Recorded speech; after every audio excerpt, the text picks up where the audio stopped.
நாளைக்கு எத்தனை தடவை கண்ணாடியை பார்ப்போம்? மினிமம் ஒரு 10 தடவை, இல்ல அதுக்கும் மேலயும் பார்ப்போம். நம்ம அழகா இருக்கிறத இன்னும் மெருகேத்துற வகையில நெறைய ப்ராடக்ட்டையும் யூஸ் பண்ணுவோம். அதுல முக்காவாசி நம்ம ஆன்லைன் பர்ச்சேஸ் பண்றதா தான் இருக்கும்.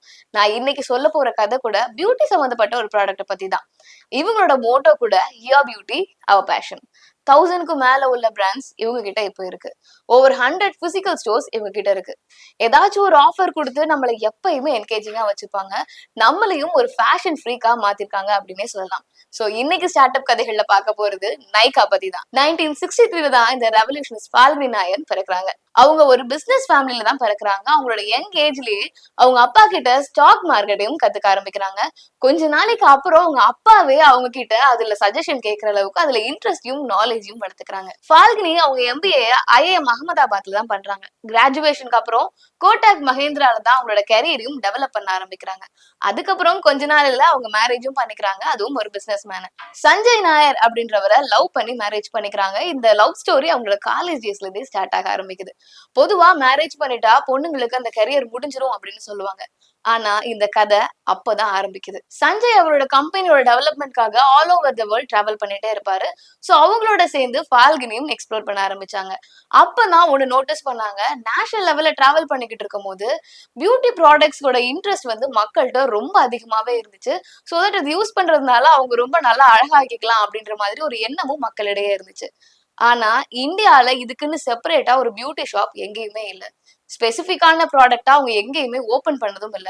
சோ இந்த இதுதான் ஃபால்குனி நாயர் யூஸ் பண்ணிக்கணும் அப்படின்னு யோசிக்கிறாங்க. இந்தியா மார்க்கெட்ல ஒரு பெரிய கேப் இருந்துச்சு பியூட்டி ஷாப்ஸ்க்கும் ப்ராடக்ட்ஸ்க்கும் மத்தியில.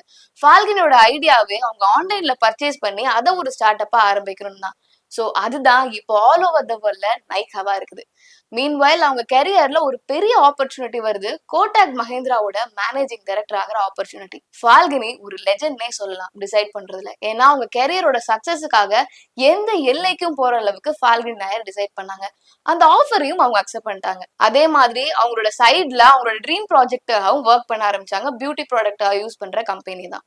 இவங்க பிசினஸ்ல ஒரு மாஸ்டர் மைண்டாக இருக்கிறாங்கன்னே சொல்லலாம். கோட்டாக்ல ஒர்க் பண்ணிட்டு இருக்கும் போதே அங்க வர ஆண்டர்பிரினர்ஸோட கம்பெனியோட டெவலப்மெண்ட் பத்தி டிஸ்கஸ் பண்ண ஆரம்பிக்கிறாங்க. சோ அதோட ரிசல்ட்டா தான் ஓனா ஒரு கம்பெனியும் ஸ்டார்ட் பண்றாங்க. அது எப்போ ஆரம்பிக்கிறாங்க அப்படின்னா அவங்க 50ஸ்ல தான் ஆரம்பிக்கிறாங்க. சோ இப்போ அது ஆன்லைன் ஜெயின் பியூட்டி ப்ராடக்டாவும் மாறிடுச்சு. எப்படி ஒரு ஷார்ட் டைம்ல இவங்க இவ்வளவு பெரிய சக்சஸ பார்த்தாங்க அப்படின்னா இவங்க ஒரு 5 ஸ்ட்ராட்டஜி யூஸ் பண்ணாங்க. ஒன்னு புஷ் ஸ்ட்ராட்டஜி, இன்னொன்னு மார்க்கெட்டிங் ஸ்ட்ராட்டஜி, இன்னொன்னு ப்ராடக்ட் ஸ்ட்ராட்டஜி, இன்னொன்னு கஸ்டமர் ஸ்ட்ராட்டஜி, இன்னொன்னு ஆம்னி சேனல் ஸ்ட்ராட்டஜி.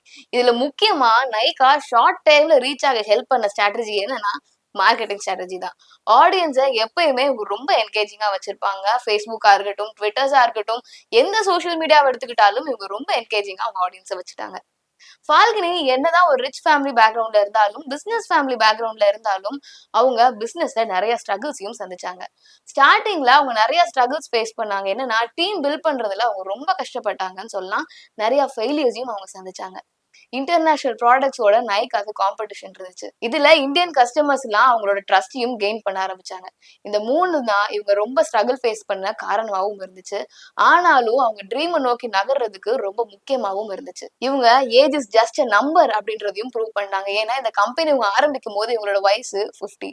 இப்போ இவங்க சக்சஸ்ஃபுல்லாவும் இருக்காங்க இந்த மார்க்கெட்ல. Remember, every startup begin with single idea and courage to take a first step. So இந்த மாதிரி அடுத்த இன்ட்ரெஸ்டிங்கான ஸ்டோரியோட நான் உங்களை சந்திக்கிறேன். திஸ் இஸ் ஸ்டார்ட் அப் கதைகள் வித் மீ வின்சி.